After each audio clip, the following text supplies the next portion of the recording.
I'm sipping, I'm sipping, I'm sipping, I'm sipping, I'm sipping, I'm sipping, I'm sipping, I'm sipping. Sipping, I'm sipping, I'm sipping, I'm sipping, I'm sipping, I'm sipping, I'm sipping, I'm sipping. Sipping, I'm sipping, I'm sipping, I'm sipping, I'm sipping, I'm sipping, I'm sipping, I'm sipping.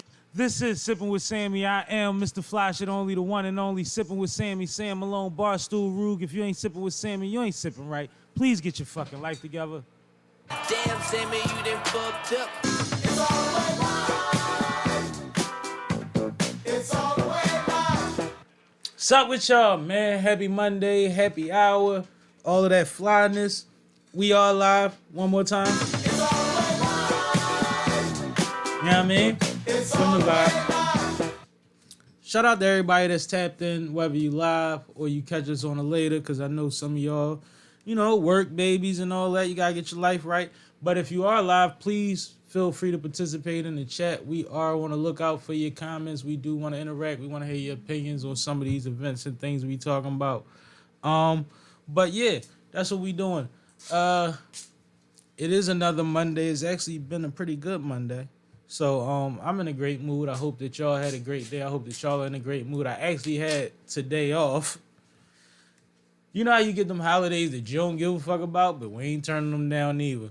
So I didn't celebrate anything, but I felt back today. I had a good day, man. I had a good day. But got some good topics, some things on deck for y'all this evening. Some things we want to go over. This nigga Cash is texting me repeatedly as regular. Like, it's amazing. You know I'm on air. Why are you texting me? And mind you, if y'all looked at the thumbnail, it said that Cash was going to be here. And he's actually texting me a million excuses as to why he won't be there. You know what I'm saying? But, like, I'm on air. So now you're interrupting me and you're not going to be here. So cut it out. One more text and I'm calling you and cussing you out. All right, there we go. Like, this is crazy. I just said something about this earlier. Hello? Yo. Yo, SippinWitSammie, what's good, brother? If it's 7 o'clock, why is you texting me 15 times? What you mean? Why I'm texting you 15 times? I'm trying to tell you what's going on. I'm on air. You already told me you wasn't coming. We'll talk later. The fuck is wrong with you? Why does everything have to be 18 texts? You trying to kill my battery. Yeah, so we back. Shout out to C Cash, man. Good brother usually. But today he's driving me crazy. Everything is 18 texts. And half of the topics on the docket is his. But anyway, how you today, Kat? You good? You know, living the dream. What the hell does that mean? Why do white people say living the dream? Is it the American dream? Like, what does that mean? No, it's not the American dream. What is the dream? It's your own personal dream. So y'all get to live y'all dream? Like, you don't get to just have them like us?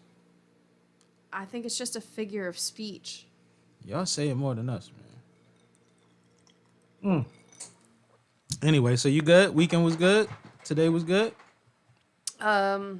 Today I worked all day. It was fine. I did. Yeah, I don't really have anything else to say about today besides that it was fine. I'm glad I got things done because this weekend I did not. So there's that. Yeah, there's that. There's that. It must be nice not to work all weekend. You know what I'm saying? I mean, it wasn't by choice at all. I physically could not work. All right. Well, watch how you breathing in the microphone. You coming through loud and clear. All right. Anyway, weekend recap. I guess we can start with that, right? Absolutely, we can. This weekend was an interesting one.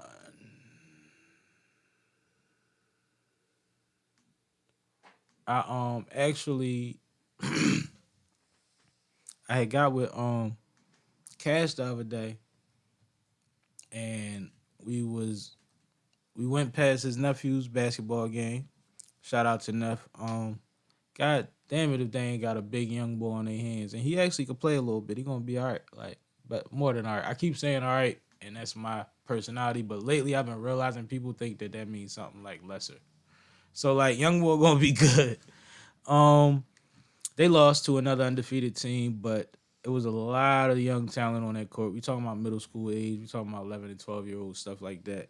But it's always good to see youngins that's figuring it out. The youngins that got it. The ones that somebody been working with them. Like, it's just nice to sit there and watch basketball. I coached young boys for so long. I coached 13 and under since I was 13.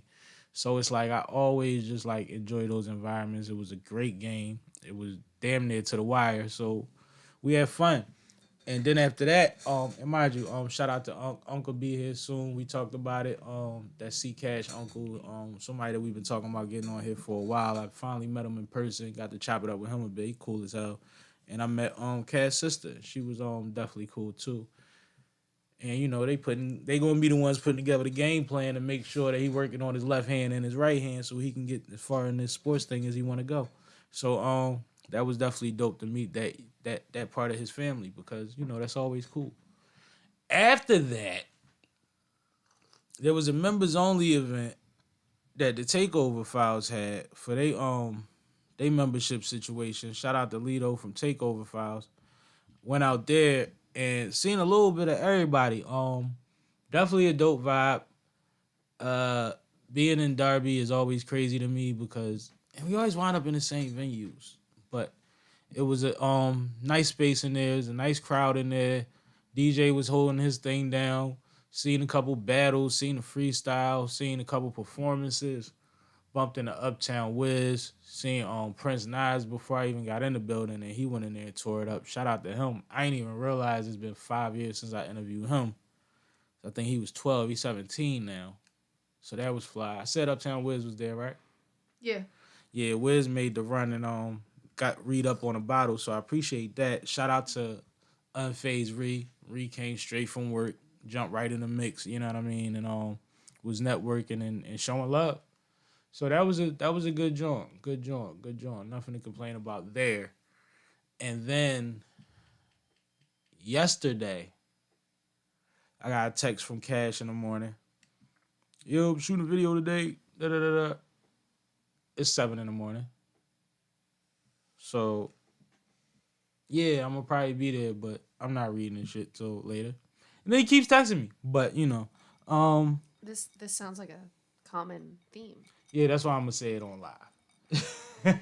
Oh, okay. But no, shout out to my brother. But he knew I was going to pull up. This time he actually came and got me because he knew it was going to be a lot of running around as a video shoot. So we got to shoot the video for Pop My Shit yesterday. Shout out to Prezi. Salute to the camera boy. I forget your name, but he was cool as shit. You know what I mean? Shout out to Big Joe. Ran around the city a little bit so he could pop his shit. It was interesting. It was funny at times. Never really got stressful, which is a good thing. Everything pretty much went smooth. So y'all gonna like it. It's gonna be funny. Y'all know Cash is an asshole, so it's gonna be a funny look. The way that I see what they trying to do, I'm pretty sure if Homie is worth his salt, which I'm assuming he is because he using them.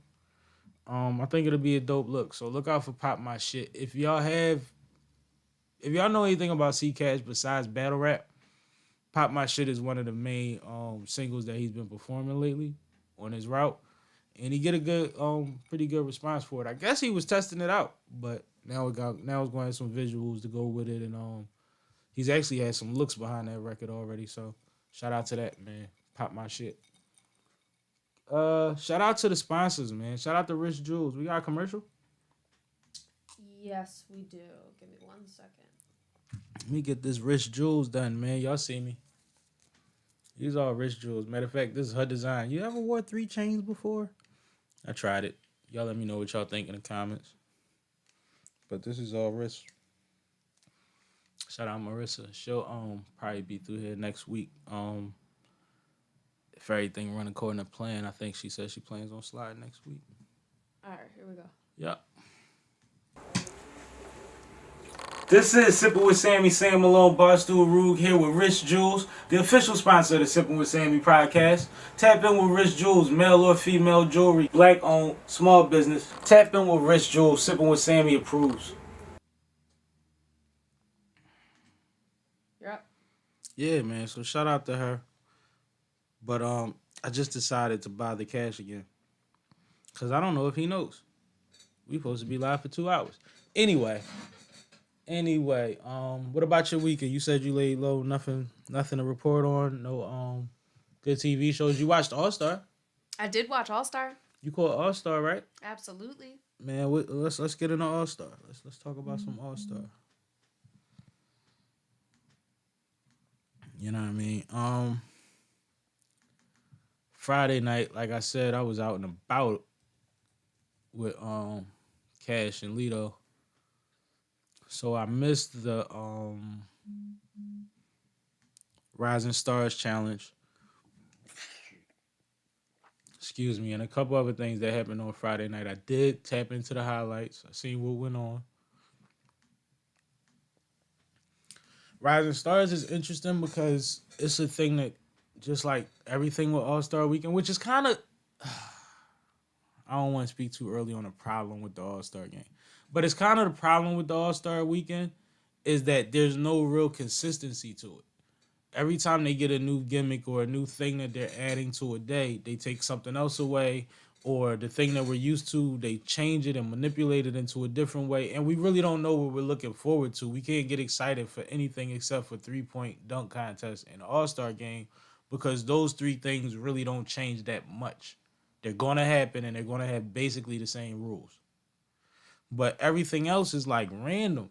So even when like the Rising Stars Challenge or Rising Stars game, it's like that used to be rookie versus sophomores, and now I hear that it's rookies, second year players, and G League players. So that's different. And it's like, do y'all need all of that just to fill up two teams? It's weird. It's weird.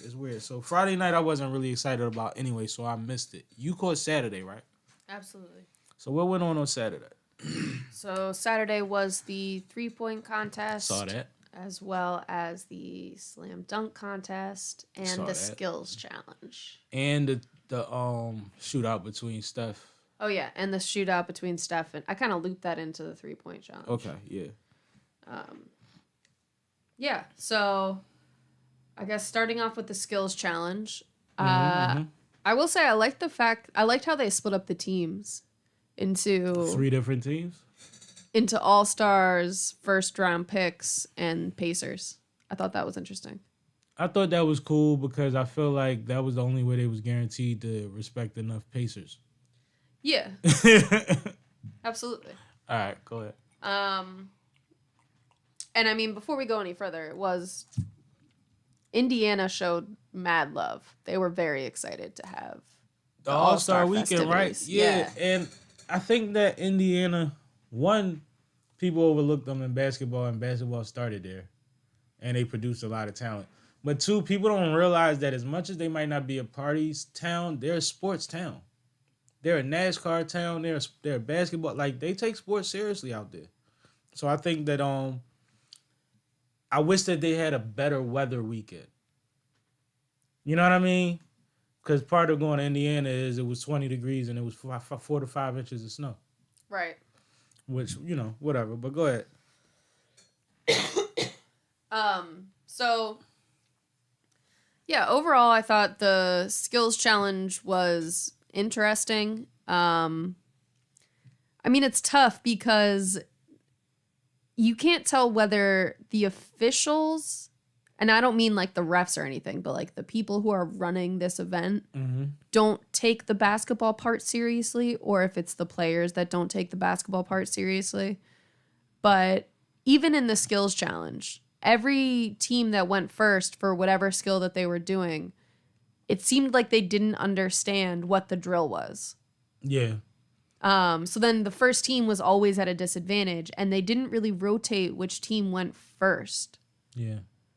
So as somebody who bets on sports, I was like a little disappointed in that, just because those are some pretty obvious flaws in the system that could have been fixed pretty easily, I think. Yeah, because like there was a strategy with the 6-pointers throwing the ball the ball through the passing drill, where they had the different sets of points depending on which circle you was on. After you seen it ran the first time, then you could run a play to where y'all only dealing with 2 circles, because the only rule is no one person can throw a pass back to back. Right. So we could do 6 all day. Right. But if we didn't know that in the beginning and we didn't see how it played out, then we was trying to hit all three and run a 3-man weave like a section, like a figure 8. Exactly. Right. So I said section 8. That's horrible. I just let it go. But I knew what you meant. Yeah, so that part was kind of disappointing. And then moving on from that, which, I mean, the Pacers did win, so that was kind of nice to see. As much as I wasn't betting on them to win. The young boy got MVP of the not rookie game, but the game I was just talking about too. So The Rising Stars. Rising Stars game, yeah. Oh, that's dope. Yeah. Yeah, so that was kind of cool. And then we went to the 3-point challenge. And that was fun. I gotta say, that was probably my favorite event of the entire weekend. 3-point contest is pretty consistent, yo. I swear it is. Like, I enjoy watching motherfuckers shoot. And I know, like, people think that, like, if you can shoot, you can shoot. It's the same shot. It's a rack. It's right next to you. Like, there's so many dynamics to going rack to rack and trying to be consistent. You know what I mean? Like, Right. it's not what people, the average person thinks it is. So I love watching the science of how people get that thing done. Go ahead. Yeah, so I thought that was really cool to watch. It was awesome to see, what was it, like a 3-way tie Yeah. in But the first round At 26, I think. at 26, which is already like a crazy score It's a great number. It's a great number. for first round. So I told you when it started, everybody was having like 17 to 22. This was different. yeah, People shooting now, boy. so that was awesome. Who won the 3-point contest? Oh, who won? Crap. Dame. Oh yeah, it was Dame. Dame Yo, won. Dame swept the whole weekend. Let me find out. Like, Dame won. But I thought that was dope, and Dame won with 26, right. which is crazy. But then we were all so amazed at 26. And then Steph and what was her name? I want to say Stacy, but I don't know if that's correct. I'll look it up. Hold I on, thought that I'm was looking. your job. I'm I looking. thought you'd have looked it up the first time when you say her name. Get with it. Steph Get with and it. Sabrina. Yeah, that's the part I was having a problem with.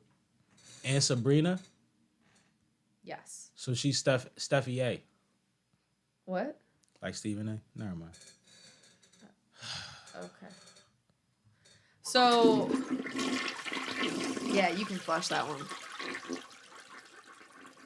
So, You need to leave. this year for the first time, What happened to the K can? they did another 3-point contest, but it was the record holder for all 3-point contests, who is Sabrina Loans. I'm not even going to say her last name because I'm going to butcher it. But Sabrina, and she's a WNBA player. So it wasn't even that first name you said. I said her name was Sabrina. Okay. I've said Sabrina every time. What was the last name? Aunt Sabrini? No, I don't know her last name. All right, go ahead. So Sabrina has the record for all time, and it was something like 37, I think, is the world record. Anyway, so she went up head to head against Steph. She went first, and she ended up getting 26, I think. In a 1-rounder, yeah. And then Steph came through and got 29. Yeah. So Steph won. Nobody was really shocked there, but just to see Steph come through and get 29 real quick, kind of effortlessly, after everybody was trying to beat 26, it was cute. And it was more crazy than that because, like I say, the dynamics that it takes to win these things, right? She started out 9 for 10. Right. Steph didn't start out anywhere near 9 for 10. No. So now he got to pick all his up on the back end. And like they say, you know, you got to give people a chance to get hot. Sometimes you don't get hotter. Sometimes you be hot in the beginning or in the middle and it don't last all the way through. So there was still a great chance that when Steph started shooting and you looking at how far she was by the time she got to that rack, it was like, hold up. You go hit some more money balls or it's over. You know what I mean? It was one of them type of things. And I think we also have to acknowledge that She did shoot with a WNBA ball, which I think is perfectly normal because her hand size is not our hand size. That's the main reason the ball is smaller. The ball she normally plays with. Right, but she also shot from the NBA 3, and she could have shot from the WNBA 3 or the college 3. She was allowed to, and she chose to shoot from the NBA 3 because she knew how important that moment was and what the discrepancy would be. Absolutely. And she didn't want to leave anything up to chance or excuses, so she held it down, and she shot 26, and he shot 29. So she's amazing. Let's make noise for her. I agree. And then on top of that, let's make noise for both of them for a great show because that was highly entertaining. As short as that segment was, because it was only one round, and maybe we'll get 2 rounds next time or 3. You know, 2 in a tiebreaker if necessary, whatever have you. You know what I'm saying? Or even just open it up to like the top couple 5 scoring NBA versus the top 5 scoring shooting. Sure. WNBA. Mm-hmm. I think that's something, and you know it's crazy because if you listen to the speaking points that they made at the end, and they're both super professionals and very well trained, they kind of spoke to the fact that they were trying to make it a thing that we would continue and would build on. So I think they was trying to speak it into existence. They maybe the NBA used them, and the WNBA used them as voices to be able to gauge interest to see if people will start tagging, you know, make that a real thing or something like that. Oh, we forgot something. I'm listening. The celebrity game. Celeb game. We forgot to talk about that on Friday. Yeah, the Celeb game was Friday. Now, I saw highlights from the Celeb game. Because like I said, I was out in the streets in the best way possible. But do you have the rosters? I can pull them up. Yeah, put the rosters up because one thing that I've been hearing a lot of people say is that the celebrity game wasn't like something that they were so excited about. The people that watched it out of like tradition, habit type of thing. A lot of people that like watched to see their favorite stars weren't enthused to like tap in because on a com, one of the biggest stars or the biggest star might have been Kai Cenat. Yeah. I don't know how many people in that court can go live and have 500,000 people watching them at one time. Unless there's a scandal going on. I don't know how many of them can do it. So that was crazy. And Kai's not really a hooper, but shout out to him. He actually trained for the Celebrity All-Star game. And I watched his training video. He looked decent. He learned some things, man. All right, I got the list ready. Mm-hmm. So Shannon Sharp's team includes Shout out to Shay Shay. NFL player Micah Parsons, IndyCar driver Connor Daly, actor Quincy Isaiah, WNBA All-Star Jewel Lloyd, Jewel Tough. Streamer and YouTuber Kai Cenat, Shout out Kai. actor Dylan Wang, actress and YouTuber Lily Sang, Shannon Sharp said Dylan Wang and them pulled a fast one on him, but I'll tell you about it after this. singer-songwriter Sir, Shout out Sir, man. Sir dope. which he had some highlights too. I was kind of shocked. And he was playing defense and He was rebounding. playing a lot of defense. Yeah. He probably had the most fouls in the game. Well, see, I believe in you. If they give you 6, you got to use at least 4. I don't want to take all these fouls home with me. They heavy. Country singer Walker Hayes, Latin singer Anuel, NFL wide receiver Puka Nakua. Yeah, he just was playing, getting crazy a couple weeks back. Yeah, He was good too. Puka Kahoot. And then Stephen A. Smith's team includes Jennifer Hudson, Which blew my mind. former NBA star. I feel like she was a fill-in. And Indiana Pacer. I think she was because she sang the next day. And a lot of flights got messed up because of the snow. Yeah. So I feel like she was a star that was there, so they asked if she wouldn't mind. That was probably it. Yeah. NBA star and Indiana Pacer, Meta World Peace. My guy, Ron. Shout out to Head. Basketball entertainer Jack Ryan, singer AJ McLean, NFL player CJ Stroud, who He just want to thank God. crazy. He just want to thank God. But he was crazy in the Yeah, he game. might dunk on you. Chef Kwame Onwuachi, Yeah, something like that. a WNBA player Natasha Cloud, Yeah, Natasha's tough. musician Adam Blackstone, Absolutely. Olympic high jumping Oh, champion. whoa. When we say musician Adam Blackstone, I just want to be clear. He's the one that organized the halftime show for the All-Star game and a couple Super Bowls. He's a monster. Got it. He's a problem. Olympic high jump champion Gianmarco Tamberi, who was crazy again. Yeah, he was getting crazy. And then NFL wide receiver Mecole Hardman Jr., who was also crazy. Who had the game-winning touchdown in the Super Bowl? Hardman. Yes. Yep, that's the thing. So, those were the teams. Right, which, like, you see, like, most of them names, you got to kind of explain who they are. Yeah, it was a little light. But I will say it was a very entertaining game because they took it, especially the athletes, took it very seriously and started, like, really playing. For the most part, you get more competitiveness out of that game than any of them anyway. Like, traditionally, because for the entertainers and, like, you got a couple athletes on there that's dogs, like, just by nature, this is their time. You know what I mean? It's a big weekend. This ain't their vacation. This is their time to play. It's the opposite. Did you have anything else you wanted to say about the celebrity game? Yeah, what's my man name that got the MVP? What's his name? The football player? Wasn't it The first one you said? Micah? Micah Parsons. Is Micah Parsons? Yeah. Yeah, Micah Parsons. Yo, he gets busy. I mean, like, he did a little bit of everything, okay? Yeah, he was nuts. He was doing everything, and it was like, wow. Like, Micah. And we know that there's a lot of football players. You know, if you come up in the hood, you play football and basketball, maybe baseball. You know what I'm saying? So there's a lot of people that's in the NFL that maybe could have been in the NBA and vice versa. And the way that Parsons was playing and the way that the high jumper were playing, I felt like they were trying to get scouted. I feel like they were trying to get 10 days. Like, no. The high jumping lie. ball was doing some crazy dunks, and they were awkward, but he was flushing them and landing like he ain't know where he was going. And I'm like, yo, he's going to die. Right, and this is against a team that's actually trying to play defense, and they're celebrities, so they're fouling. Fouling the mess out of him. He's getting knocked out the air.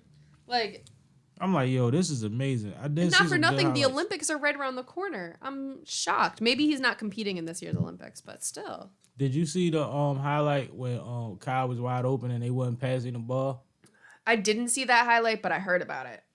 Yo, it's hilarious. We gotta start pulling up clips on this John, man. It's hilarious because he be wide open and he be like, yo. He do the whole thing that everybody do, and then they look him off, and he like, damn, like he mad, and then somebody just come down and shoot it, and shoot an air ball or something. And his head went down, like the emotion was real, like he really felt some type of way, and like I said, he don't claim to be a hooper or none of that. But he took it serious enough to get trained by a real trainer, and he actually learned some stuff where if they would have gave the ball, he would have scored that bucket. They said I heard he played 5 minutes and scored 4 points. Then I heard he played 15 minutes from, Shannon said he played in 15 minutes. Oh, okay. But what was the Chinese actor? What was his name? Hold on. Let me scroll He up. played on Shannon's team. Dylan Wang. So Dylan Wang's people played Shannon. Meaning what? They go up to Shannon and they tell him, because Dylan don't really speak English. So they tell Shannon, like, yo, he's really good at handling the ball. He's not really that good at shooting. Okay. Because they're trying to get him in the game. So Shannon put him in at point guard. He came in and started jacking. He hit the three, though. Like, he hit the first three. He was balling. He could really shoot. But, like, they swindled to get him in the game faster. And then he wasn't passing the front. Oh. He just started chucking, okay? I forget how many points he had, but Shannon was like, they got me, man. He's like, they got me. And he was like, he said he coached it in a way just to talk about the Kai part when they was like, Kai didn't get that much time or they weren't respecting Kai. One, Kai is not a known athlete. I just said that. But two, like he said, you know me, everybody go have fun. But in the second half, we try and win this motherfucker. True. Can't be mad at that. So, it was what it was, but the look-off was phenomenal. And when they won, and they standing out there and they waiting on their trophy and on the announcements and all that. With Kai sitting there looking like an upset little kid, yo. Classic, yo. Y'all gonna turn a whole generation against basketball fucking with Kai. Y'all better leave that man alone, man. Y'all better turn him into Kevin Hart next game. I'm dead up. I ain't playing with y'all. They gonna be like, nobody care about this basketball shit anyway. These kids wild. These kids really wild. But speaking of Shannon Sharp, can we talk about the Club Shay Shay shit? You didn't want to talk about the slam dunk contest? Yes, my bad. Let's finish All-Star Weekend. My bad. Way to keep me on point. Look at you. Look at you go. Rest in peace, Pastor. Yeah, so the only other part... Oh, yeah, we didn't talk about... Yeah, I feel like we skipping something. The All-Star game itself, too. Right. So, the slam dunk contest... Participants? The participants were Jaylen Brown,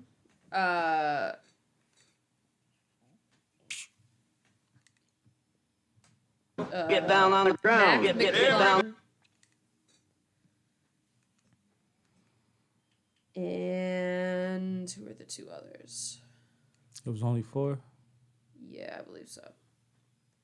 That's crazy in itself.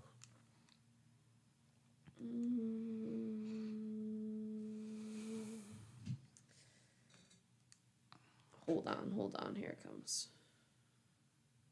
So, like, 4 people to start the dunk contest? I don't get that. That's how we've been doing it lately. Am I tripping?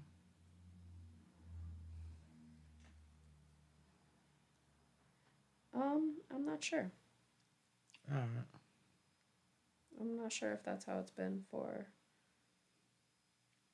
No, because, like, my favorite dunk contest is 02. Here we go.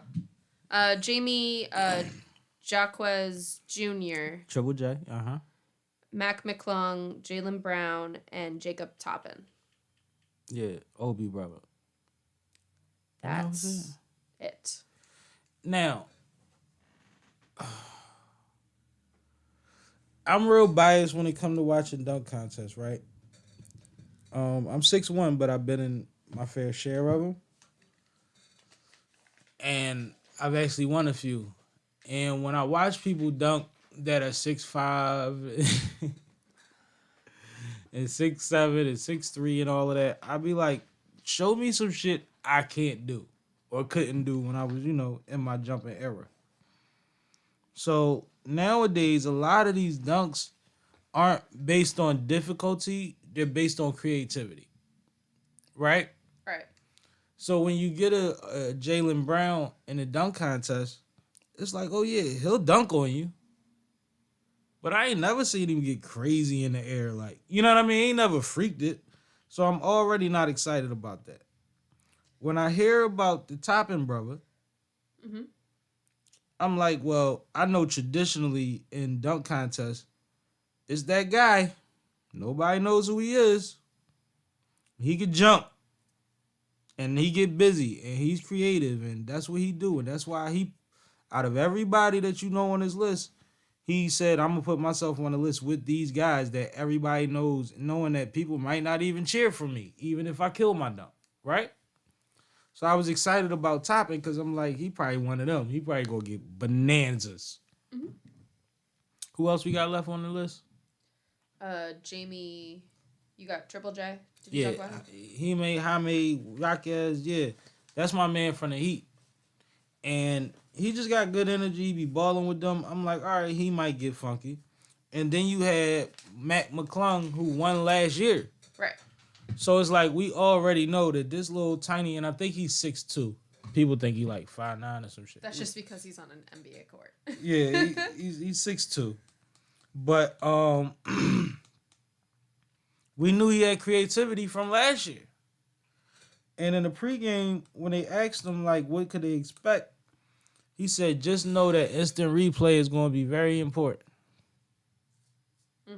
What does that mean? Now I'm intrigued. He already got some shit up his sleeve, right? Yep. Now, he's a G League player. So we know that like biggest stage he gonna be on. Ain't no guarantees in life. Whoever says he gets another look at an NBA contract, I believe he was with the Lakers at one point when Austin Rivers first got there. So you knew he was gonna come with it. And that's everybody, right? That's all four. Yeah. So what did you think about it? I didn't like the judges' decisions. Let's start there. Scorecards. Yeah, I didn't like the fact that they valued, like, I felt like it was they treated it like a dance contest. Like, instead of worrying about how clean the move was, how technically difficult it was, or whether like it was something we've seen before, instead of all of that, they just went purely based off of like the sentimental and creative value of the dunk. Interesting. And I didn't like that. I didn't appreciate it. And I get it, like... And I think that they kept holding people accountable for more than one try, and everybody that had more than one try usually got it on the second try. Yeah. And if you're doing something of high difficulty... It happens. Right. Especially if it's something where you have to catch the ball or bounce the ball because your adrenaline is on 1,000,000. If you bounce it to yourself every day, when you're at the All-Star game, when you bounce it to yourself, you're going to bounce it hard as shit by accident, doing the same thing you've been doing. Right. Anyway, go ahead. No, so I thought that part was annoying, and I just wanted them to... I wanted the judges to... I also wanted the judging portion, like from a production point of view, it left a lot to be desired. I felt like the judging portion could have been a lot more theatrical, and I think they should have had fewer people sitting up there with the judges. Well, this year, what I noticed is they kind of they put all the scores up at the same time. Yeah. In the past, they would go down the line, and it would be the anticipation point, like how they do a battle rap when you got to hear everybody's explanation or whatever. Exactly. Like, that was a thing that I noticed that they didn't do this time, and I was like, that takes a lot away from the experience, but maybe they were maybe just production or the network or whatever, the league was less excited about this, so they didn't give a fuck. Yeah, so that part was meh. Overall, I didn't think that Jalen deserved to win. I thought that McClung won. Yeah. Okay, my bad. No, I think that there's some people felt like Jaylen Brown deserved to win. Oh, okay. And I was not one of those people. That's what I'm saying. I thought McClung should have won. And even the dunk scores that Jalen was getting, I don't think Jalen should have came in second. Let me put it that way. Mm-hmm. I think some of the other things that we saw were a little bit more impressive than what Jalen did, but Jalen knew who his judges were and, kind of buttered them up by appearing to their own sentiments. Like, one thing that Shannon said is, how do we go from somebody jumping over Shaq to you jumping over Kai Cenat sitting in the chair? Right. Like, what's the value in that? The best part about it was the reel that Kai Cenat got to record. Oh, yeah. He get the best out of that dunk. Absolutely. But see, the thing is, by the end, I thought Mac deserved to win, but I didn't agree with a lot of the judging the whole way up either. Like, I got a similar sentiment about Mac winning.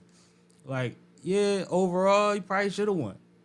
But a lot of them, the way y'all was ranking some of them dunks was like crazy to me. And I'm looking at degree of difficulty, and y'all looking at, I don't know, I guess who was standing under the rim or whatever have you, and it just wasn't lining up with what I was thinking. It wasn't. Yeah. I seen a 50 that I was like, whoa, that's what you get a 50 for. Like, as somebody that has to be creative and figure out their next joint, that's a little aggravating. That's crazy. And I guess, it's part of it, but, like, y'all really gotta...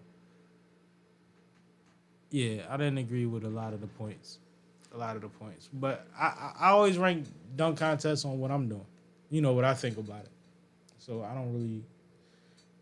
I don't say, oh, they gave it a 50, that's a 50, so to speak. Right. I've never done that. So what else was it? The All-Star game? Yeah, that brings us to the All-Star game. I fell asleep during the All-Star game 4 times. Yes, you did. And I was like a kid fighting to stay awake. That shit was boring. And every time I woke up, I saw a highlight. But it was boring. And the East scored 50 points each quarter. Yeah. The first 200-point game, 200-plus point game in All-Star history. Everybody had 30. That's what it You felt either like. had 30 or you had 10. There was no in between. Either you played or you didn't. And that was the other thing. I felt like I wouldn't say that the playing time itself was an issue, but I feel like if you had a bunch of teammates on the floor, you touched the ball a lot more. Or if you're like they kept going back to the same couple of people, and I get it, sure, but once you have 30, like, sit down. But it seems like what was happening, and first of all, the West looked like they were supposed to clean the East on paper. But well, it looks like what was happening was the teams decided to feed the players that had the agendas. Yeah. When you could see that Dame was on a mission, you're going to keep giving it to Dame. And Dame is, like, sentimental to all the players in the league, just like he is to a lot of fans, especially from, like, urban environments, to the point, like, we know he that. And we know he's underappreciated. So if he going to get his shit off, he's not somebody that you really resent or that usually gets shined, that you would kind of resent getting shined over you in that moment. If that makes sense. Yeah. And then you got Cat on the other team. You see what mission he on, and he's getting the ball off the fucking backboard and running with it. Like, you really can't stop him from getting 30 in a quarter. Finished with 50.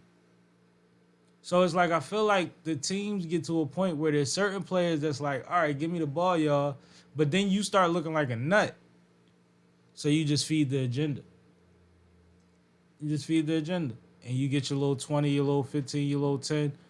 Or you might be the other one to get 30 because you're on the opposite side of that scorer. Like, I always like playing more with another scorer. Yeah, I mean, it was... You're absolutely right. It was boring. It was boring. Shout out to Dame, because Dame is that. And I've been saying for a long time, because shout out to Back on Fig. He was on there, and they kind of made a thing of it, but he said he considers himself the best player in the league. And I don't think that he's wrong. Not saying that I agree with him, but he's tough as fuck. Like, if I was him, I would think I was the best player in the league too. Like, who I'm gonna put over me when I could give y'all 50 and shoot from half court when I feel like it? He shoots from half court, and he did that in last All-Star. He don't miss them Jones. He walks up to half court and knocks that shit down. Clean. He's not jumping crazy. He's not throwing the ball. He's shooting like he's at the top of the key. I don't think people realize, like, he's strong as shit. His range is really crazy. So shout out to Dame for getting MVP of that joint. Shout out for Cat for, I guess, working out. But there's some pieces missing from these events, man. Yeah.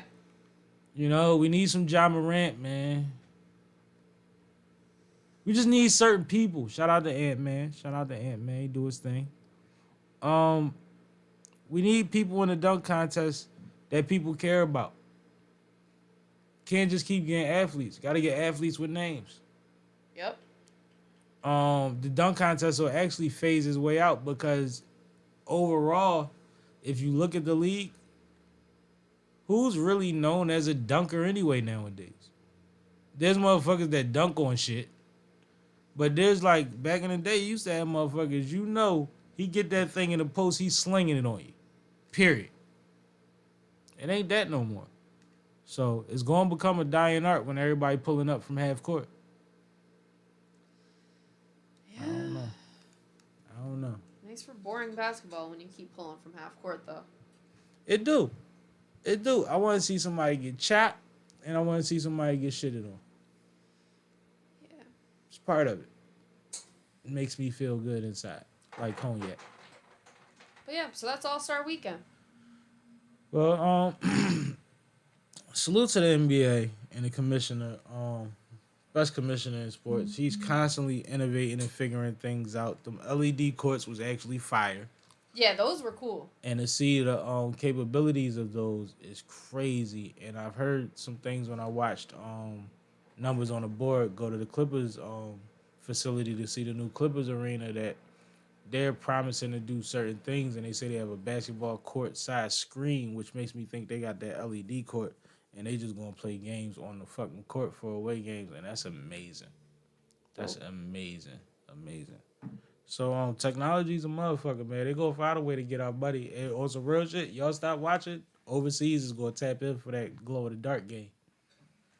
That's how Tokyo look now, huh? One of them, right? Sure. Where is it when you go over to Asia and everything is like neon and bright lights and all of that? It's Futuristic looking. a bunch of places in China, Japan, Korea. Oh, all right. So I ain't say nothing crazy. All right, cool. Shay. Let's talk. Oh, my bad. Cause I got high. Shay. So, my theory or my thought was, why is everybody coming at Shay? Now, that's a redundant question because honestly, we know when you on top and when you hot and when all the blogs and media are getting traction to everything with your name in it, people are going to say your name. Right? But Shannon has interviewed a lot of comedians. Like more than the average podcaster in a short amount of time has, right? And a lot of them have said little things about each other. Cat Williams went bananas. It's probably at 100 million views by now. He actually said, like, overall, from the other people that have reported on it and got it in the headlines, might be beyond 200 million views for his Cat Williams interview. A lot of people got paid. You know what I mean? But the whole thing comedians have been saying on his platform, one of the main things is, I don't steal jokes, I don't repeat jokes, I don't do this, that, and the third. But I guess that was all cool until it came down to Shannon. Because now when it's Shannon, all y'all saying the same fucking jokes. And y'all not saying it on Instagram and on live, y'all saying it at stand-up shows. So Eddie Griffin just went at him. We know what happened with Mike Epps, and salute to them brothers for squashing that. It's just very weird that we could fight for being original and not using the same jokes, and then everybody could say, come on now, you know that nigga gay? And that's funny every time somebody say it. About to tell y'all like you tell the kids, man, don't call him that unless he told you he is. He gay. Did he tell you that? You gotta treat y'all like the kids. That's crazy. Shout out to Shannon. What he did say was that he done with it. He said he talked to his sister. He made a promise to her. He got good advice and good counseling from her, which is a beautiful thing. Let's make some noise for that. One thing that's new for Shannon, because it's like the football thing. Like, they wear helmets all the time. And even if you're at the top of the profession, you're not always the most recognizable face, even if you might be the best in your position in the NFL. Now, everything is about his face. His face is everywhere. Right. Now he's getting attention he's not used to. And he's adjusting. And he's having hiccups and things like that. And I see him trying to be respectful, but we seen him snap out. And I think that when he does get aggressive in his speech, like what he said with the Mike Epps thing, it's not about you calling me gay, it's about you lying on me. No, it's both. But I understand why you would say that. But you can't keep putting yourself in that position, especially not attached to comedians. And one thing that somebody had said that I was listening to, they said, one thing I know is Disney don't match with Pull Up. Them things don't go together.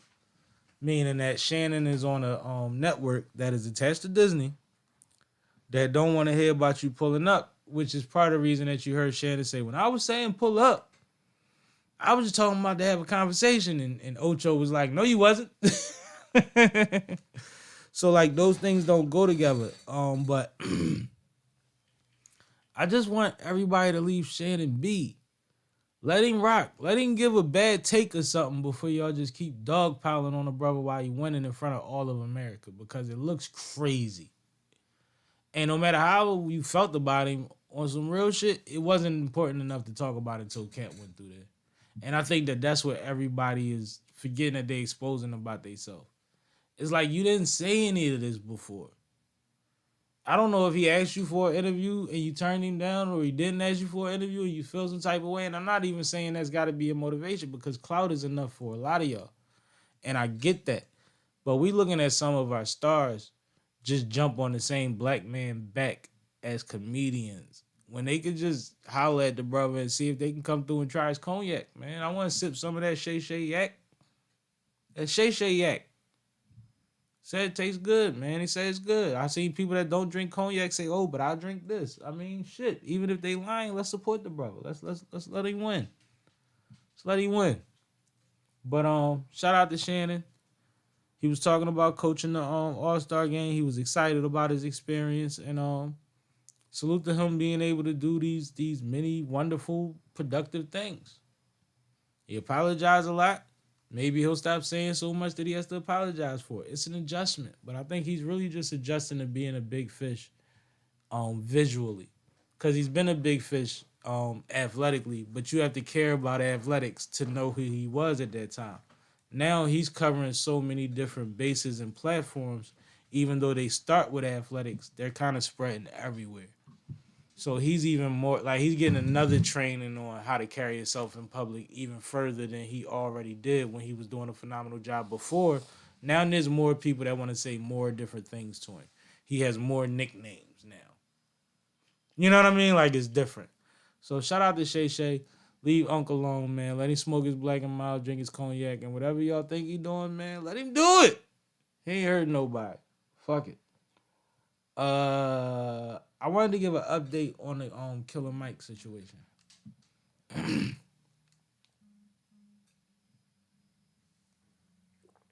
Now, as everybody knows, Killer Mike swept them things. Salute to the OG.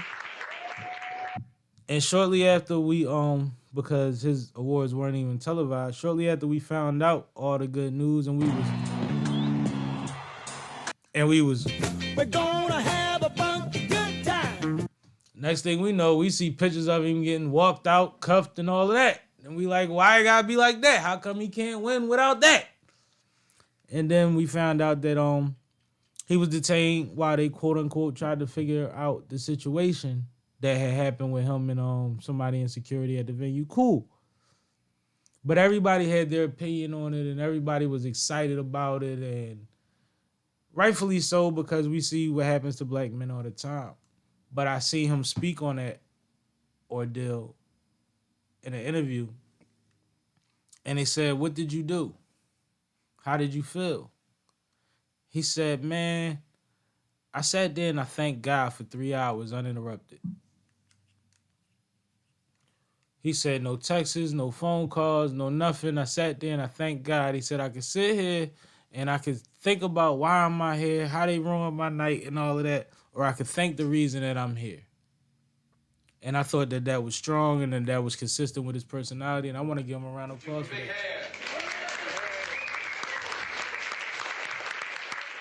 He also said that there was tons of support.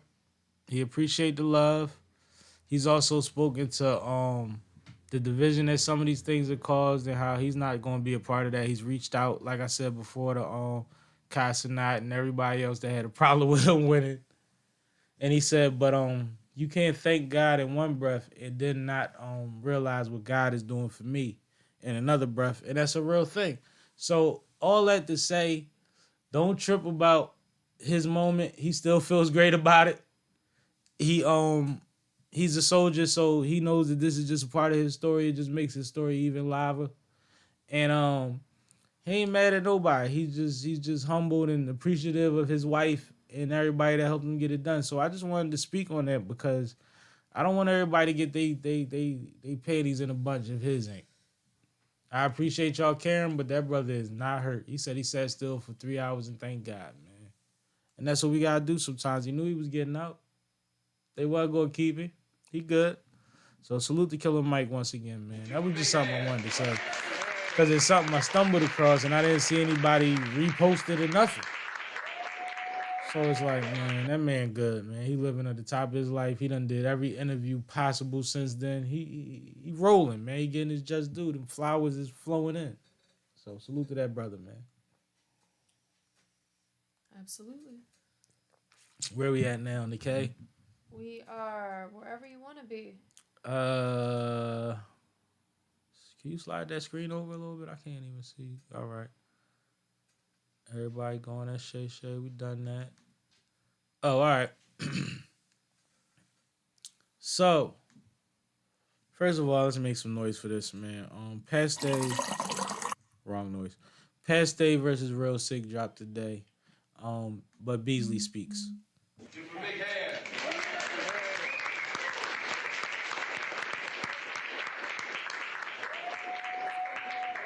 Now, Kay, I don't know if you knew, but there was a campaign going on to drop the Paste Real Sick video on YouTube. They was trying to force or influence URL to do so because it was only on the app. And what is it? The anniversary of his death or something that was relevant to the time.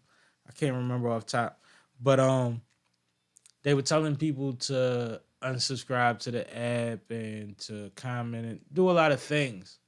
Okay. And right before it dropped yesterday, Beasley went on and did a video in his car explaining that URL will not be bullied. They will not respond to bully tactics. They never have. They're going to be more outspoken now than they were in the past because being quiet doesn't get them anywhere.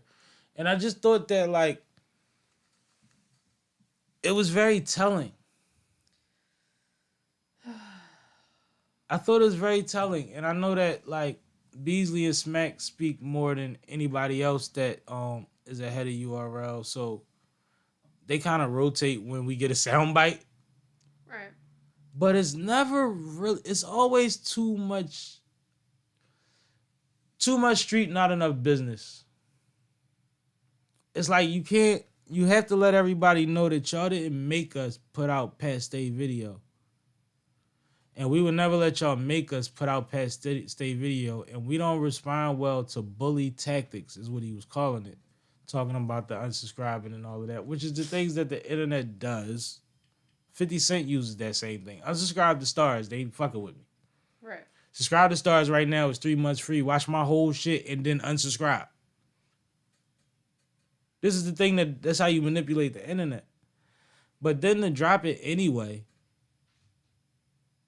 And then after the first round, there's a long ass commercial saying if this is the first time you're seeing this, then you should have the URL app. Like, and I get it. But it's like, in this day of releasing things on YouTube, these ain't the days when you was getting battles round by round no more. Like, let people get the flow of the battle. Drop your promo creatively like the NBA do. You can put up little screens in the side of the screen. You can put up shit, scroll at the bottom. It's all type of ways. But I feel like, one, they under pressure because this is right after Smack talking about how it ain't no more money out here. Mm-hmm. And he ain't going to pay motherfuckers because they can't recoup and they sick of playing and all of that. When we know that there's a couple things that have happened business-wise to where, like, you speaking around that. And it's like, you don't have to go at the culture like that. The culture and half of the battle rappers that y'all have supported will probably be empathetic enough if y'all tell them the real of what's going on. But y'all keep reacting and stuff and acting like it's in a position where, like, people could ever bully y'all. That's not a real thing. Everybody's not going to agree with the business decisions that they make, of course, because nobody's been in a position. People don't know how much it costs to make an app. Right. People don't know that once you invest that much into an app, then certain other shit is like 2% come from over there. Right. Don't care about over there. That's the thing. Now, finding balance is a motherfucker, but we got to load the app first. And then certain things happen. They lose a couple superstars. One to a indictment, another one to backing out, another one to retirement. Like, it's crazy. I get it. But I just don't like how, like, there's never a real moment when they talk where it's just like all the bravado is taken out of it and you not damn near threatening the culture for having an opinion. And it's Pat Stay. Yeah. It's Pat Stay. Who don't love Pat Stay? This man is gone. You know his fan base. And he from Canada and took over the hearts of America and parts of Europe. Do you know that's crazy? Like, just as a fan base, as a battle rapper? Right. Like, that's amazing. And I know he had the complexion for the exception or whatever people want to say, but this was actually a dope individual with great energy and could rap his ass off. And arguably dress at times when he wasn't going through his worst shit. I don't think that we got to come out and tell people why we dropping it. You might want to just tell the culture, yo, you know what? We heard y'all. We acquiesce. Just as an olive branch. Just to say, you know what? We do fuck with y'all. We do need more things online. But until we can do that, we going to give y'all this one. You could have played that the complete opposite way and got a different outcome out of it long term. Uh-huh. Because I don't want to say response because the responses is temporary. I'm talking about like just how you look in the light. Like we know what just happened with Norbs. We seen what happened to a few events back to back to back. We seen what happened to Surf. Like we know what kind of position y'all in. Keep it G. Or even lie. Say you was going to drop it. Think that you was going to drop it anyway and tell the people you did it for them. What does that hurt? Nothing. Because if they think that, okay, so all we got to do is keep doing this and he going to do what we say, that's cool. That make y'all a trending topic every week. Don't mean you got to do shit. We done up the price on the ad. But what do I know? Gilly versus Twerk. You caught this video, right? I did.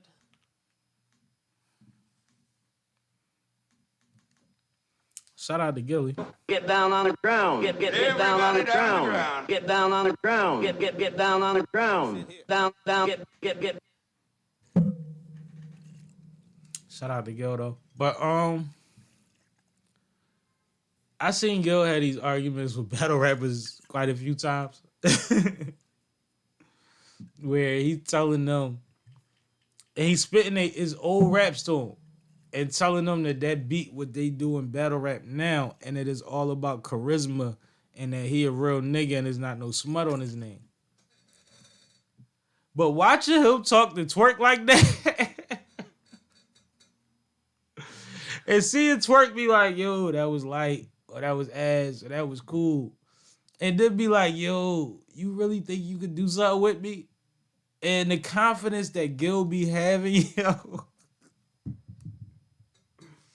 Like, it got to a point where y'all can watch it. It's about 10 minutes long. It's on multiple platforms. They all jacked it. It was alive.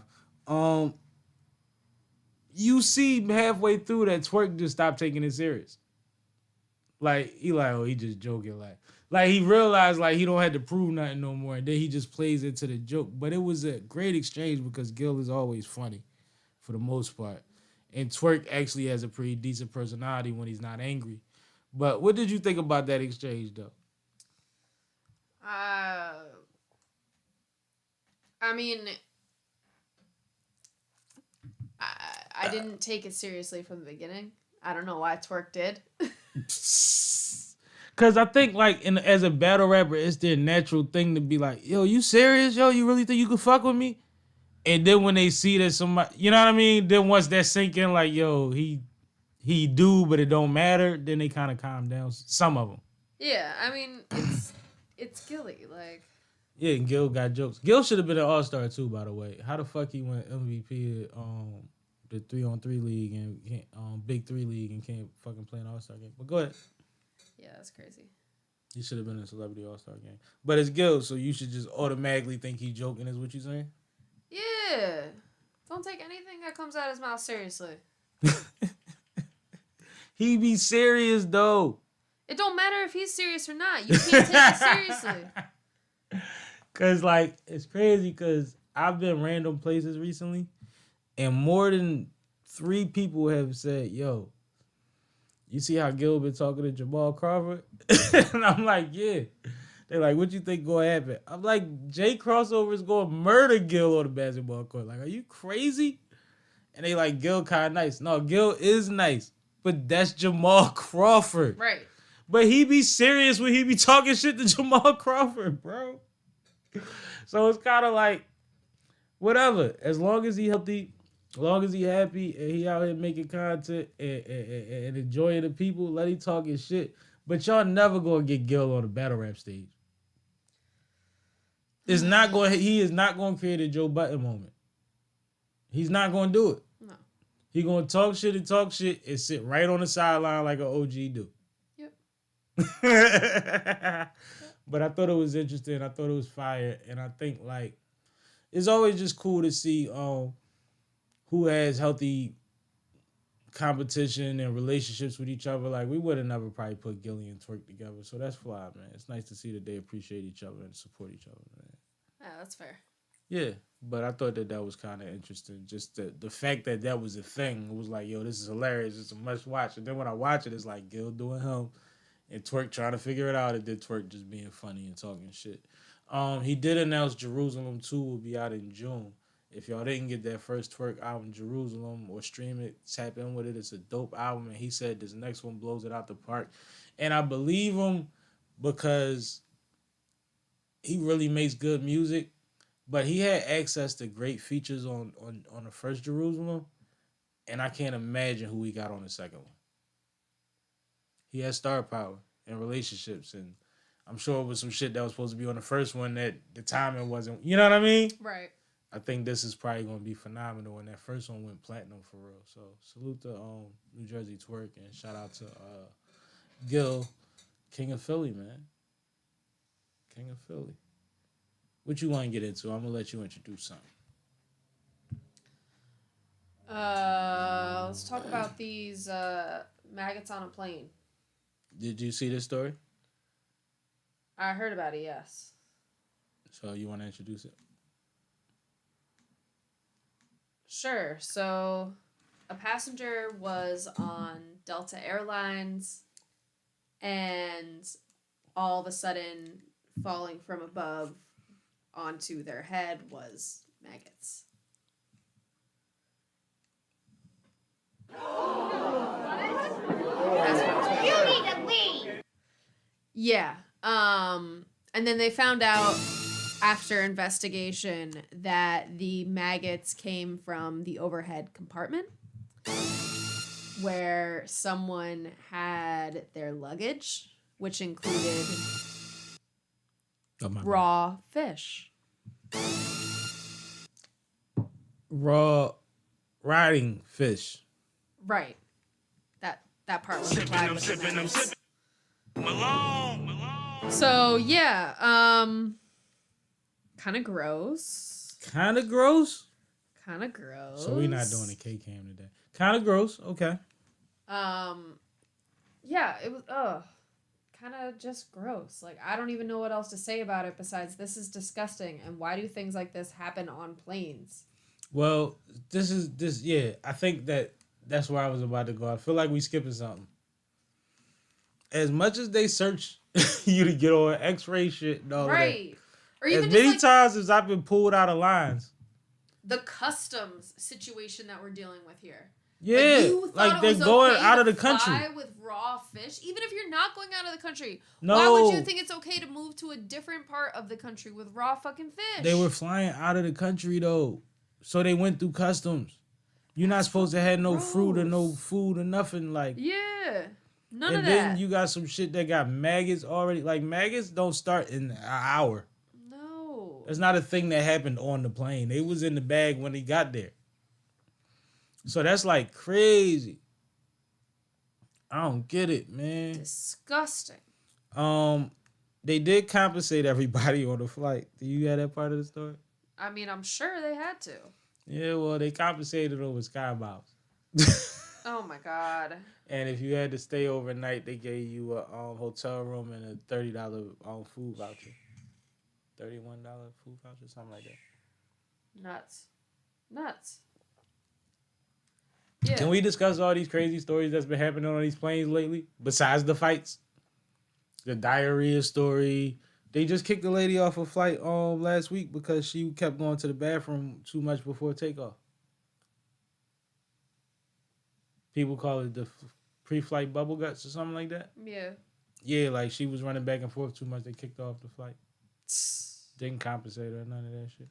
Wow. So, like, what's all this crazy? Is it just the access? Like, we hear more about the real stories of people getting hurt just the same way as airplanes now because of the internet? Because, like, a lot of stuff happens on planes that's, like, I could never. I don't know. I don't know if it's just, like, people are getting lax with their... K-Can.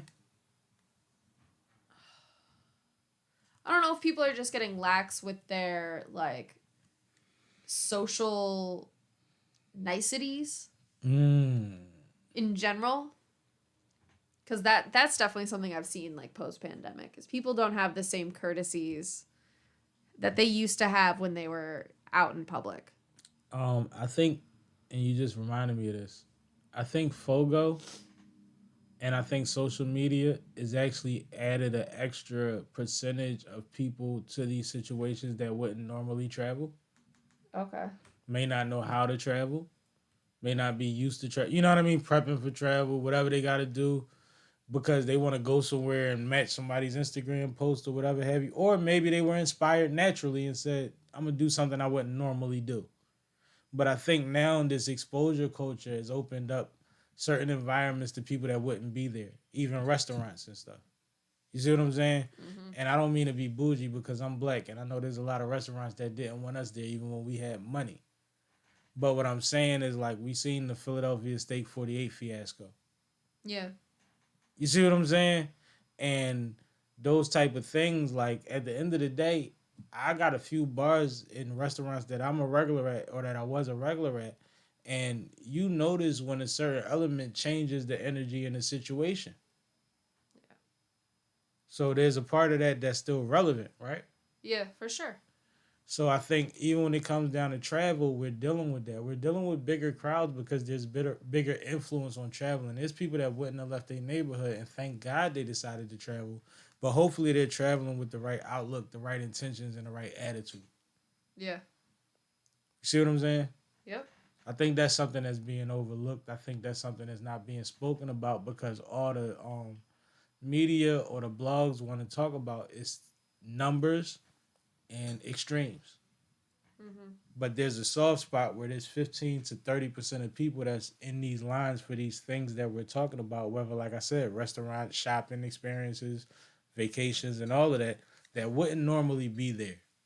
And I don't know if they trying to figure out. I don't know if they don't give a fuck about figuring it out. And I don't. They might be people that's like, I come as I am, and that's cool. I fuck with ghetto motherfuckers. Just don't affect everybody else, man. Just you know, do your thing. Do your thing. Don't flip on people when you're in the middle of the air. There's a lot of people that have anxiety. You with a tube. Right. That's all. But yeah, maggots on the plane, man. Went from snakes on the plane to maggots on the plane. That's a motherfucker. Mm-hmm. And that's a real fishy, like, you really bought fish, like, yeah, I want to fight you. Even if you bring cooked fish on the plane, I have a problem. And that's the thing. I couldn't even bring a little home platter on the plane if I wanted to. No. And I like fish. That's not the issue. It's like, I'm black. We travel with cold fried chicken. Yeah. That's the thing. You put it in your book bag. Go ahead. Whip it out. Couple wings. You good. Little sandwich. Water. No, you can't be bringing fish. This motherfucker, man. I can't even warm up fish at work. Fuck everybody else day up. But, Let's talk about the Godfrey apology. Because I thought this was interesting. I didn't know anything about what was going on, so I had to see what happened. What's my man name? Who? The big black boy from White Chicks. That be always making his nipples jump and shit. The one that said that the Hollywood executive grabbed his dick in front of his wife and he ain't do nothing. Terry Crews. Terry Crews. Okay, I was never gonna get there. So I'm watching a clip of Godfrey apologizing to Terry Crews, and shout out to him.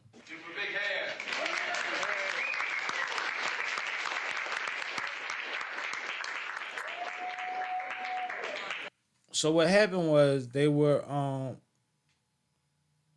making content and they were talking about something that pertained to Terry Crews. And as usual, you know how people are with Terry Crews. Things went to like joking about shucking and jiving and cooning. And then Godfrey took it a little too far. I want to find it. Yo, hold on, let me see. He took it a little too far and he kept, you know how he does impersonations and stuff. So what he did was he started doing sound effects and he couldn't stop. he wouldn't stop. So let's see if I can play the audio after this commercial. Sure, it's a commercial. Yeah, it's a commercial. After this commercial, I'm gonna try to play it for you. And he wasn't apologizing for the fact that they were making jokes. He was apologizing basically for dragging it. But I'm gonna let y'all hear it.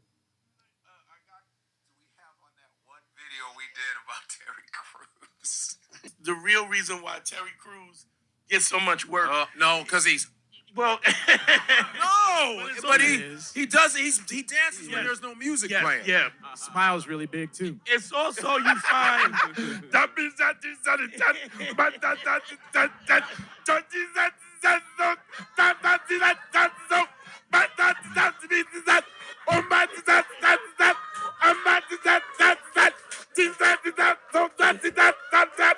Oh yeah. See what I'm saying? Yeah. Yeah. So, and I think it's Jesus Christ. across Instagram and YouTube. It's gotten enough views that Terry Crews has watched it. I promise Terry Crews has watched it. You hear what he's saying? Yep. 3 million views. One of them is someone who knows Terry Crews. But I want to say, I think I'm gonna personally do this. I know Terry from through TK when he was unemployed. We went a little hard on him. I think we went a little hard on Terry Crews. You know what it was? The crowd started laughing. And And then we went into it. And when Ty Jones went, because he smiles a lot, I went into the Louis Armstrong thing. And that was like, you were like that two was kids me. at recess hyping each That other was up. me being a comedian. It was funny. But but it was a little harsh on the guy. It was one verse of scatting too long. Yeah. And I hope you cut this up. I think that's enough. I think that's enough for everybody to get the point. But I thought that was interesting because we were just talking about comedians and talking about things, and everybody says you're not supposed to take them serious and it's just jokes, right? And I think if you watch the rest of this clip, just type up Godfrey apology to Terry Crews, you'll see it. Even his crew is kind of bailing him out, like, bro, you really wasn't killing him. You was just performing. Right. And he's saying, no, once I got a little more gas and a little more assistance, when the brother said, and he always smiling big, and then the audience reacted, I gave it too much. And Terry Crews never came out publicly and asked for an apology or anything, said anything about it. So that's interesting, right? That he already took it on himself to say, yo, I OD'd. Like, we don't really see that. Yeah. And what do you think about what he said and what he did? Do you think that was kind of crazy? You understand the impersonation he was doing, right? Yeah, of course. Okay, all right. Yeah, I think he definitely took it too far.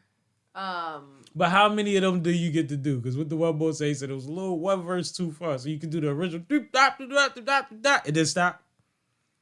You might even be able to double that, but you can't triple it the way he did. You know what I mean? But he's also, a comedian. He's juicing the joke. But you got to remember, it's Godfrey. Like, of all the black comedians. You're not wrong. I'm listening. You're not saying anything you're not supposed to say yet. I don't know that he's the one that gets to say it 3 times. Like, I think he gets accused of cooning quite a bit also. Yeah. Sure. I can't say that, but sure. That's why I said it for you. I think that was that your sentiment? Something to that effect?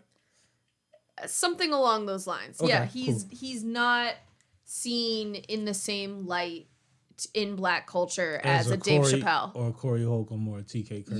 Yeah. And like Dave Chappelle would never make a joke of that type, really, because that's not his style of comedy. It would have a different inflection. Yeah, Dave would do it for a different purpose. But I could see, like, if Dave did it, Dave could triple the verse. Okay, I see what you mean. Because he gets that carte blanche because of who Dave is. Yeah. Which is the thing, like, your personality matters. You can't just compare everything you do to what somebody else did and be like, but y'all didn't do that to them. Yeah. Like, your credibility is a thing. And then on the other hand of that... And your perception. I think if some of these other black comedians did it, they definitely would not have ran to the internet and apologized. No, and that's the thing. Like, and Godfrey has been in the podcast space for quite a while, and he does a great job. He's built a team. Kind of like we seen Joe go through like a couple co-hosts. Now he has 5. You know what I mean? That's a good point, because when you do have a platform, I feel like you have this tendency to feel the need to speak on things that you wouldn't normally speak on just because you have a platform and you got to talk anyway. Or it gives you a space to apologize for things in real time because the jokes were made in front of an audience or at a moment. And then when he thought about it or saw the reaction to it, he said, since I have a platform, let me take a moment just to acknowledge the fact that I might have went too far. Right. I think it works both ways. Yeah. And I think that's ill. Like, I think that's dope. I think we've seen a lot of it and it doesn't get acknowledged a lot. And I've actually mentioned it to you. I'm like, it's a lot, us having all these platforms, we see a lot of black men showing other young black men how to apologize to each other or how to have conversations and communication after having problems without making it about trying to still prove, but I could have fucked you up though. You know that, right? Like, you know what I mean? Like, because a lot of people can't get out of their feelings, their emotions, or their insecurities enough to just be like, yo, and this sounds horrible to say to mainstream people, but we all seen it before it happened in the hood. Motherfucker be like, man, I shot at him back in the day, he shot at me back in the day. Ain't nobody died, man. It's cool. Like, boy, all right. Like, you be looking like y'all shot at each other? But the lifestyle is the lifestyle. The situations is the situations. And if it's only situational, then you try to grow above it. Right? Mm-hmm. And like, I think that now where we in the media space where you're never really going to see that much on the street unless it's a skit, you get to see personalities that you're aware of really show each other love in real time and say, yo, it wasn't that deep. Or remember we went through that thing? We was bugging. And we're getting those stories now. We're getting them from superstars being humble. And I think that if everybody puts themselves on a pedestal, and if you a superstar, then you can find a way to be humble too, because none of them motherfuckers is holding on to that shit. They try and get more money and feed their family and feed their kids. That's all they talk about. Right. That's all they talk about. All they talk about is making their mama happy or carrying on a legacy and things like that, whether that's neighborhood or family. And I think that, like, we get to see that more, and that's a good thing. Absolutely. Now, back to black on black crime. Chris Brown versus Usher. It's not black on black crime. I'm just talking about a versus. So it's like black man versus black man, which is kind of ironic after what we were just talking about. But I think this is fun.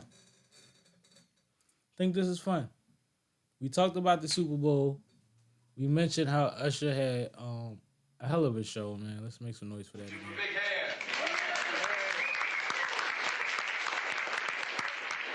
And I don't know if you caught the story, but Chris Brown went on social media to let the people know that he was invited to play in the Celebrity All-Star game, and then he was uninvited. Did you see that? Yeah, I did see that. And then the NBA blamed Ruffles, and then Ruffles put out a statement saying it wasn't us. We don't have any control. Basically, yeah. So that created, because it's right after Super Bowl, and we know that when you see somebody like Usher get that stage, you like, well, damn, Chris Brown, when he do it. Like, that's just an automatic thing if you from our community and you love their music the way we love their music. It's like, well, damn, I can't imagine what Chris would do, because Usher did the skates thing and Usher could dance, but Chris could really dance. You know what I mean? Like, you start thinking about that. And it created a Chris Brown versus Usher thing. Okay. I think that part of what makes this a weird argument, which a lot of, I guess, entertainment arguments is they share quite a bit of the same audience, right? Like, probably a larger percentage than most people you would put against each other. Sure, yeah. Like, probably 60% of their audience fucks with both of them. Yeah. Which is amazing and beautiful in itself. But if there was a versus situation, or you were the head of the committee for the Super Bowl, and it was like bigger hits, bigger reach, better interactive experience even, which is what, you know, everybody's going for nowadays. Chris Brown or Usher for you, personally, as a businesswoman. And a fan, because that's part of it. You got to know, you know, what you appreciate from them, too, to make that decision. What was the actual question? Chris Brown versus Usher. If you was the one that had the Super Bowl and you could put on Chris Brown or Usher, which one would you do? Usher. Why Usher over Chris? Career longevity, less PR stains. So, should Chris still be getting punished for the Rihanna situation? No. 20 years later. No. But you asked me Rihanna forgave him 18 years ago. But you asked me a very specific question. You All right. compared him to Usher. But all right, I have no problem with booking Chris Brown for a Super Bowl halftime. take the PR stain out of it. You can't. No, I'm asking you to. If that's not a thing, if you don't think, if you just going down, if we're saying, I still book Usher. Because of what? His career has he spans a longer time period. He's bigger, more marketable to the white fans. Is he? Yes. And does he have bigger records? Bigger as far as Billboard, yes. I meant impact, but yeah. You know, I hate the Billboard list thing. Yeah, but I mean, impact gets funny because most of the people that watch the NFL are not necessarily, they don't care about their impact on black culture. Well, most of the people that watch the NFL have hated the halftime show for the last 5 years because it's not what they want to see. I think people don't realize that. Like, that's a thing. I think that Usher appeals more to Swifties than a Chris Brown would. Okay. All right. Because I think that's interesting. That's what I'm asking for. Swifties still listened to Usher when they were in middle school and know like a couple of the big songs. Chris Brown, outside of the stuff that was on the radio and up until Rihanna, like a lot of the white female fan especially probably cut him out the playlist at that point and never brought him back in. And if you think about it, since then he's been leaning more towards the hip hop side of things and does less strictly R&B or, you know, crossover style R&B. I think that may be perception or maybe what is getting picked up as singles, because with Chris is... Well, that's his other problem. He releases 30-track albums every time. That's what I was about to say. What Chris has been doing is dropping 20-plus songs on a thing and letting the audience kind of dictate what goes and what gives a visual. Yeah, radio... Outside of like 1 or 2 songs. Radio consumers don't like that. It's been working for him, set up though. for that. And honestly... Has it? Yes, it has. In what way? Initially, when he started doing it, he got a lot of pushback because it was like, bro, I'm not going to ride and listen to 30 songs in a row. It's never going to happen. When am I ever going to hear a complete project? But in the era of playlisting, you're able to grab what you want to grab, and those things get so many spins that everything gets spun to a certain extent, that which adapts to his crowd in the streaming age. If that makes sense, with the playlisting and all of that type of thing. Like, it's been working for him. It's actually been working for him. And it's been quality on there, but it becomes like a preference thing. Like what I'm hearing about I didn't hear the last Usher project, but people seem to be underwhelmed. And then there's a mainstream audience that's loving it right now. I think he made $52 million since the Super Bowl. Right. Yeah, I mean, like I said, I still think Chris Brown would do an amazing halftime performance. Absolutely. I do think that he should get that opportunity at some point. But you would still pick Usher first? No, that's fair. But I would pick Usher first. I'm asking you. I'm not fighting. Yeah. Not fighting you at all. Vince Staples show. I would have picked Usher before Bruno Mars. I would have picked Usher before The Weeknd. Now, if I'm talking about marketing to a Super Bowl crowd, I'm probably picking Bruno and possibly The Weeknd first. That's valid. Yeah. I think from a marketing point of view, that makes total sense. I think I'm from a marketing major. Music quality point of view, I'm still picking Usher. And I think as far as like the stage, the type of performance that you can put on with Usher, he has so many collaborative songs. And I want to be clear. All these people we're naming exempt of CB has actually had a successful Super Bowl halftime show. So there's no 100%. Wrong answer. There's no wrong sentiment here because everybody has done it and killed it. But we trying to figure out the Chris Brown effect. And, you know, we can get deeper into it at another time. We don't want to drag it out. But we can go not based on numbers, top 5 versus top 5 or something like that one day maybe when we got a couple extra people here and we can have a deciding vote. And see what makes sense as far as a mainstream level. Like specific, you know, dimensions to the category. You might have some fun with that one day. You might add some more people. I guess, but I feel like since the age of verses, and I love that verses happened, I think that was a crucial thing that we needed for music culture. Everybody's doing verses now. Well, everybody's just putting artists against each other and like comparing them when they don't need to be compared. The sad part is it's become more mainstream now. It's always existed in hip hop. And I know we talking about Usher and CB, but they're hip hop. Yeah, but I just don't think that I agree, it's always existed in hip hop. Mm-hmm.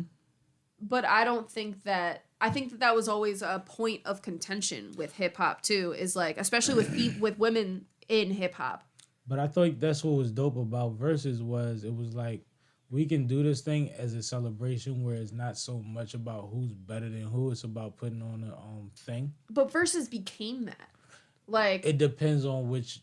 Like, it fluctuated. Yeah. Depending on who was on stage. Yeah. Or on their phone, depending on when you was watching it. And I mean, these conversations, they fluctuate based on who's having them. You know? Like, they can get kind of toxic and nasty and unnecessary when, like, we could celebrate the catalogs and the careers of both of these amazing black men. But I think that the thing that Versus creates that we don't want to admit is that when you put something against something, it creates more of an energy. Like, we wouldn't have these older artists reigniting their careers and going back on tour and streams going up 300% and all of that stuff if it wasn't for the fact that it was competitive in nature.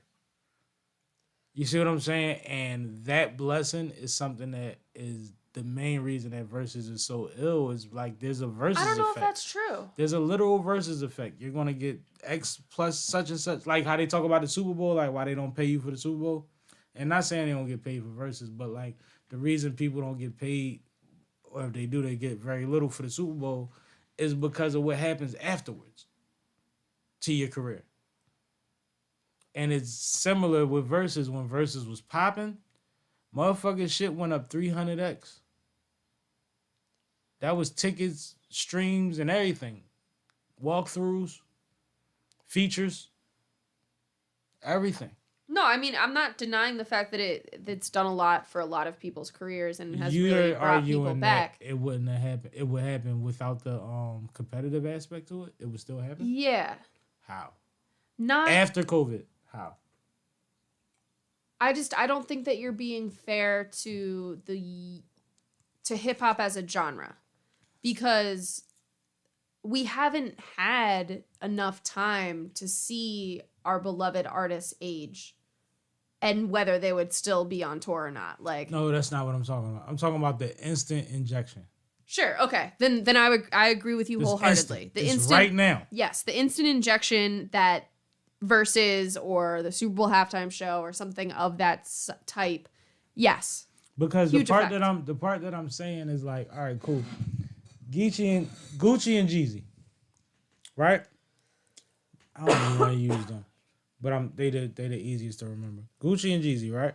Mm-hmm. Half of the people, or maybe even 60% of the people that tuned into that, wouldn't have tuned in for just Jeezy. Mm-hmm. They tuned in because it was them against each other, and then you had people that tuned in just for the mess of it all, and then you had people that was, respected both of them. But there's a large percentage of people that you don't get on that live stream if it's just Jeezy or just Gucci doing a live stream concert because Swiss and them organized the production. You lose a lot of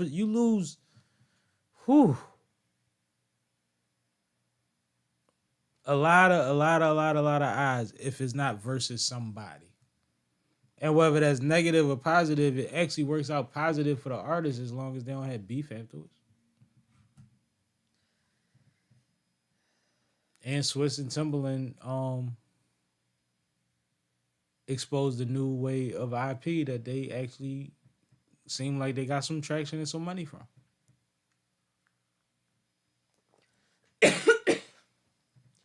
And you live stream concerts. We do great numbers. Imagine if we had somebody that ain't like each other on one of them. That'd be crazy.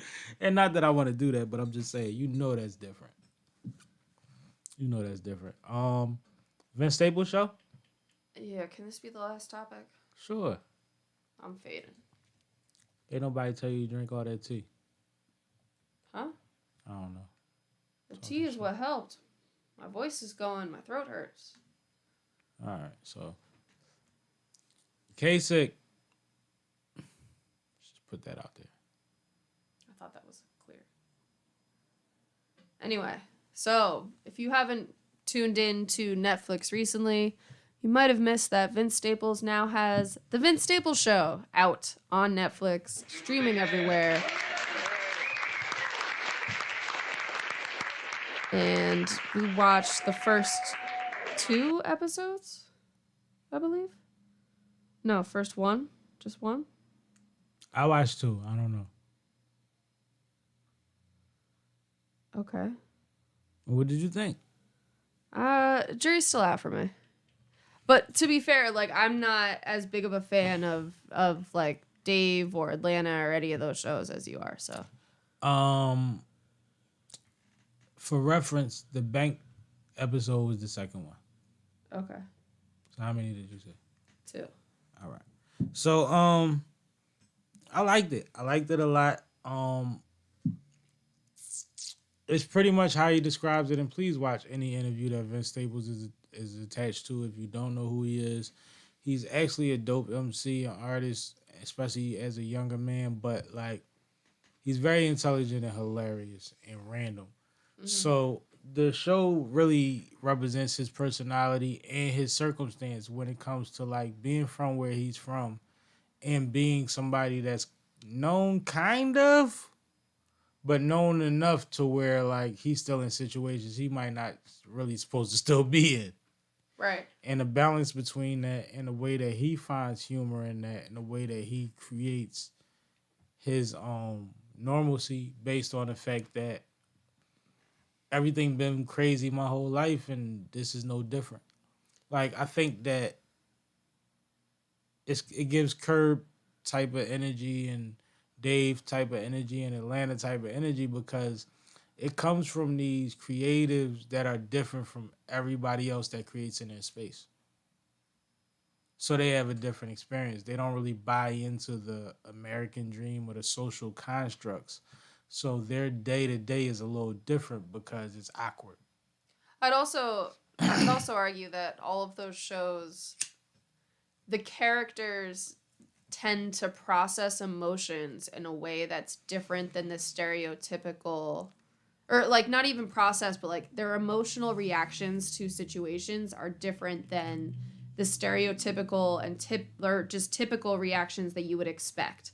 And that's what kind of creates the show, and that's what a lot of the humor and the situations are driven by,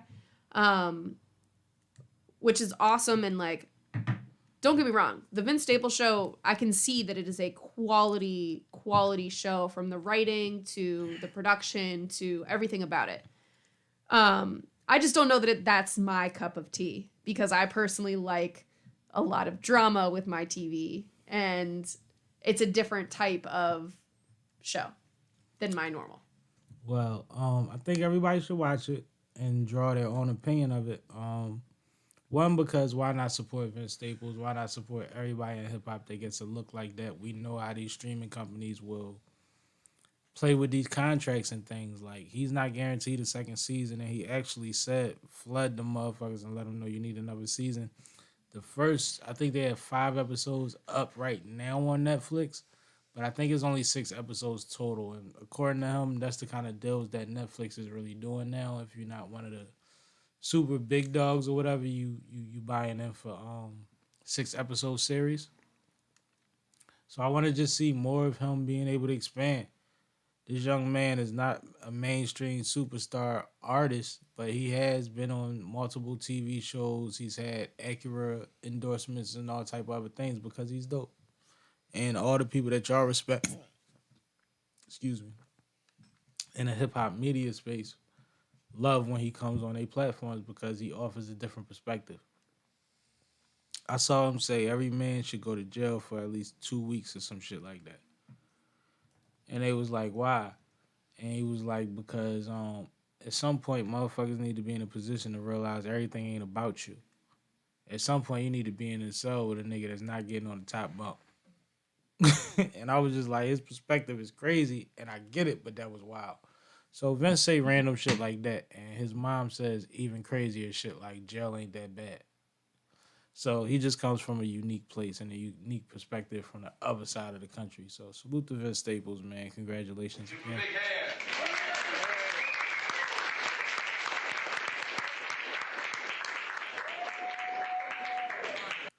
We're going to dip out a little early, as y'all heard. Anything you want to say?